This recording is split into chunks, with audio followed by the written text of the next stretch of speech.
What's up, yins, guys? Welcome back to Fishing PA with Ryan Reed. You know, many of you have reached out to me recently and you guys have requested specific content that's geared towards fishing for beginners. So what I thought I would do is create a couple of short videos that are geared towards fishing for beginners and hopefully provide you guys with some tips and tricks that'll help you learn something new and develop as an angler. So for my first episode for Fishing for Beginners, the topic that we're going to talk about today are critical or essential tools that will go into your toolkit as a fisherman. So we're going to talk about tools. We're going to talk about critical items for repairs. So items that I take with me to a lake, whether I'm shore fishing or from a boat. All right, guys, now you all know I have a tendency just to spew tons and tons of information. Apparently, I like to talk. So what I want to try to do is keep this short, sweet, to the point, and just give you guys my important accessories that I have in my toolkit. First and foremost, this is a Plano box. Now, this box is actually an old archery box. So it was for archery supplies. So it's got some slots and compartments that really don't quite fit with some of the fishing equipment, but I'm going to make it work. All right, so first and foremost, one of the most critical accessories that I take with me is a flashlight. Now, the reason for that is a lot of times I get to the lake early or I'm there past dark. A flashlight is a great tool to have to kind of work your way out of the woods or check for equipment around you or just in general as light to get back to your vehicle. Now, if you guys are on a fishing trip and you're on a canoe trip and you get stranded, flashlights are invaluable because you can use these things to signal for help. Now, I'm not saying that's the typical case, but I have my flashlight and I have a headlamp. And this headlamp is sweet. I wear this when I'm fishing, especially on the boat when we're fishing after dark. And I use this for camping. I use it for hiking. Headlamps are fantastic tools to put into your toolkit as a fisherman. Okay, one of the non-standard items that a lot of guys won't take the time to put into their tackle boxes is really first aid gear. Now, the reason for that is I've been in situations where I've gotten hooks in the finger. I've gotten in situations where I've really hurt my hands really bad, after a fall. So basically, what I like to do is I like to take anything from Band-Aids like that, or antiseptic wipes like that, gauze pads, more Band-Aids, different sizes, different types, again, antiseptic wipes. And then I'll always pack some sting relief in case I get stung by a bee, and you have your pain reliever, and you have your allergy medication. Triple ointment cream is always a must as well. So I have a pair of tweezers in here too in case something happens, but I always take some first aid gear with me in case I get a hook in the finger and I gotta cut it, in case I cut myself, in case I fall, whatever the case is, you have just some basic equipment there to kind of help you in case you get into a bind. In addition to some of the bandages and medication and first aid stuff that we talked about, it's always good for you guys to keep just a small thing of medicated chapstick in your box. A lot of times in the fall, I'm licking my lips, it's cold, it's dry, your lips get dried out. You would not believe how awesome chapstick in your kit can be, especially when you have somebody like me who is constantly forgetting to grab the chapstick as I walk out the door. Chapstick in your toolkit, awesome tool to have in there as a fisherman. Okay, in the event that you guys run into an issue with your rod tips, one of the things I started packing with me is I went out to Walmart and I buy these little rod tip kits.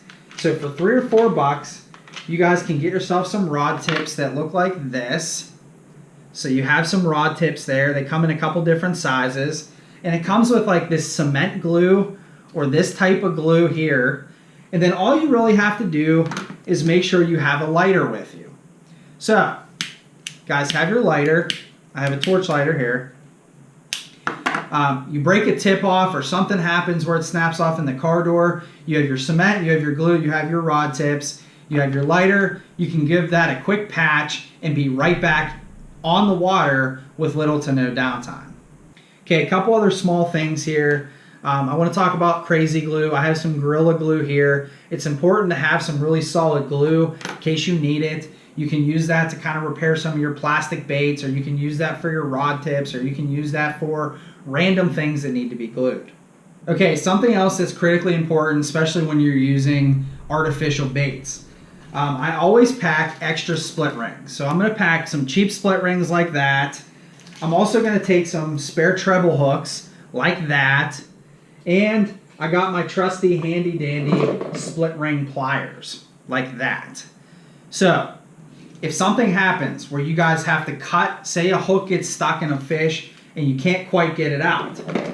The other thing I'm going to have in my toolkit here is I'm going to have a pair of snips. So these snips right here, these are going to be cutters. This will help you cut the hook. So those are important. You have your spare treble hooks like that to replace on the fishing lure. You have your split rings in case you get into a bind where you need to add a split ring or split ring breaks. And then you have your split ring pliers that will help you kind of separate that out and put those split rings back onto the artificial bait.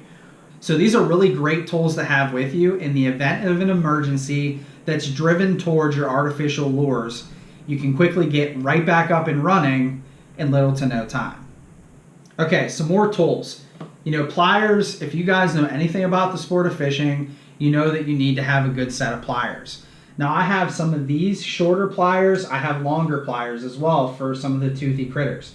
Pliers are essential because these are going to help you get the hooks out of a fish's mouth relatively quickly and painless. Now some of these also have cutters on them, if you can see that. So on that side, you're going to see a cutter in there. So that's also helpful for braided line. But in addition to that, they make specific scissors that are for braid. So I always carry a pair of braid scissors with me as well, because you never know where you're going to need to cut that really high-end super braid, and having specific tools like this to do that make life a lot easier on you. Now, there's a lot of novelty tools out there too, like the Bill Dance hook remover. I keep this little bad boy in there because I bought it years ago. It's kind of a neat little tool. You can just kind of zip it on and you can pull the hook right out. It works great for small fish like panfish, bluegill, crappie, small bass, perch. This is a great little multi-tool to have, and it's really a novelty. But in addition to that, I always have a set of hook sharpeners. Now, you guys know that the more your lures and your hooks get bumped up against brush, the more fish you catch. This requires that you guys actually sharpen the hooks. Some of these hooks are not sharp right out of the package, so it's always good to kind of run and sharpen your hooks. So I use one of these small filers in my kit. You know, it kind of helps me work back towards the hook like that to get it nice and sharp. And then I have this available in case I need it in a bind. All right, next, I have some kind of unusual tools in here. Now, sometimes I'll take an adjustable wrench like this, and I'll put this in my toolkit because you never know when you're going to need an adjustable wrench. Some of the screws on my rod and reel combos, you know, require a wrench like this, so I'm going to throw that in my toolkit. Also, I always take some kind of blade, so some kind of bladed knife with me, just in case I need this as a utility knife to cut something. So that's going to be in my toolkit as well. Okay, a couple other things here. I always carry multiple multi-tools. So I have a multi-tool here that's got a lot of different things on it. It's got pliers, it's got a knife, it's got screwdrivers, can openers, bottle openers, whatever else is on there. These are awesome little devices to have with you. In addition to that, I have some smaller ones. So multi-tools, you can never have enough of these things. This was like $2, I picked it up. You know, these are small, you can put them on your key ring, but to have these, they're invaluable because you never know what type of tool you're gonna need or what type of situation you're gonna run into. Okay, tape measure. Tape measure is always a tool that I take with me. You know, it's really good to measure your fish really quickly. You know, you can get a quick measurement on a bass, you know, say it's 26 inches. There you go, 26-inch fish right there.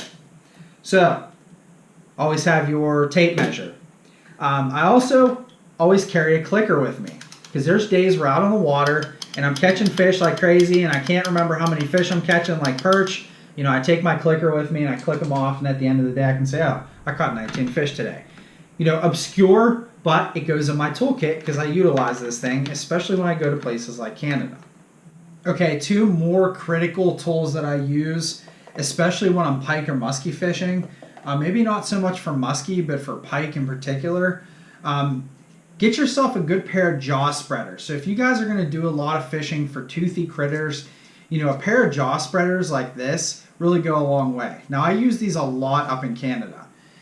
Canada, we're catching 300 plus pike in a week. So basically, these make it really, really easy. What you do is you just basically pop these into the mouth. You open these up. This goes in the top. This goes in the bottom. Pop that in there, and the jaw spreader will spread the jaw, and then you can kind of get in there with your pliers and work to get those lures out of there. Now, what we like to do is take some pieces of styrofoam and tape these onto our jaw spreaders, but we also do that for some of our other tools, just as kind of a basic tip, because what happens is if you guys drop these things in the water, the styrofoam is going to make them float. So if you take some electrical tape and you tape some styrofoam onto your tools like that, it's a really good tip, especially when you're working from a boat or you're fishing from a boat, to kind of preserve your tools, because if you drop this bad boy, it's going to float in the water.